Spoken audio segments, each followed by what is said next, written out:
This is Katie Arwood from the MCC Library, and I'm pleased to be joined today by one book, familiar faces, and true advocates of libraries and literacy in Montcalm County, Maureen Burns and Carole Cole. So Maureen, as such a reader, you've probably been a reader since childhood. What was one of your childhood favorites? Huck Finn. Right, I mean, I read a ton as a child, and I read all kinds of books, but Huck Finn, just, I loved it. What about you, Carole? What was a childhood favorite of yours? I really probably liked the House on the Prairie series as well as anything, you know. They were so entertaining. So, over the past year, do you have a favorite book? I really liked, Beneath the Scarlet Sky by Mark Sullivan.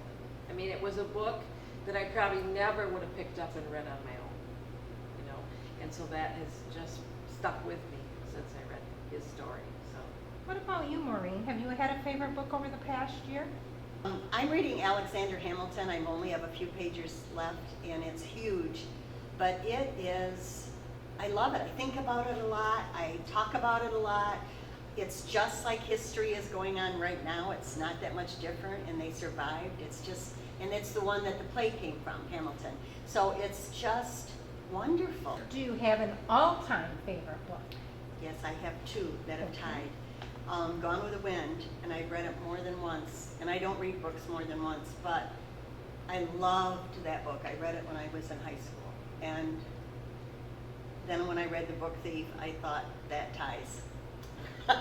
That's a good one. To me, The Book Thief and that are just... What about you, Carole? Do you have an all-time favorite? Gone with the Wind has always been a favorite. Yeah, always. And I have reread that one. The other one is Ayn Rand, a couple of her books, really. Still, I mean, I just think it's interesting that even today, people still talk about her philosophy and everything she promoted. And so, yeah, that's a favorite. And I've reread those too. So, Carole, what about a genre? Do you find yourself drawn to a particular genre? I like thrillers. You know, I've always have. I've really gotten into the Scandinavian writers. I love a bunch of them, and so I've always enjoyed thrillers. But you know, I read lots of different books. I don't necessarily stick to that, but I always go back to a thriller. And there's a lot of authors that do a good job of that. So. Good. What about you, Maureen? A favorite genre? I love historical fiction. I love witty books. I love crime books. We share that. And I trust Carole when she tells me an author that I'll like it. And I can share that with other people.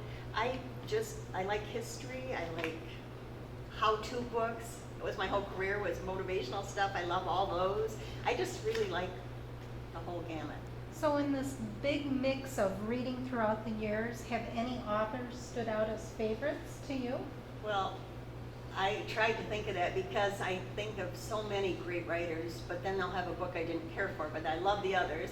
But Carl Hiaasen, he never lets me down, and his books are total, ridiculous, foolish. You laugh.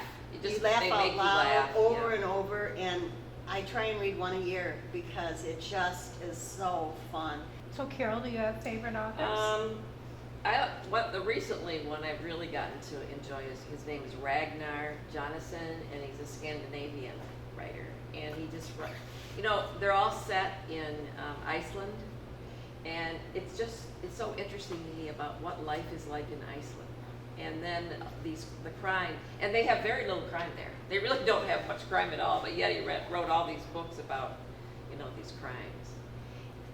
So, to wrap this up, I'd like your thoughts on libraries, since you're both readers and have always been involved in libraries and literacy in Montcalm County. Well, I have been on the library board for over 20 years. We've seen so many changes in the library, and all for the good. You know, I mean, what the libraries could do in our county with the limited funds they have never cease to amaze me. And you know, it draws all kinds of people come to the library and get involved in like the programs, and some people, it's a lifeline for them. And I thought how people have no idea how much the libraries are used for so many different things, just so many. It's just wonderful. Well, ladies, on behalf of every reader in Montcalm County, I'd like to thank you both for joining us today.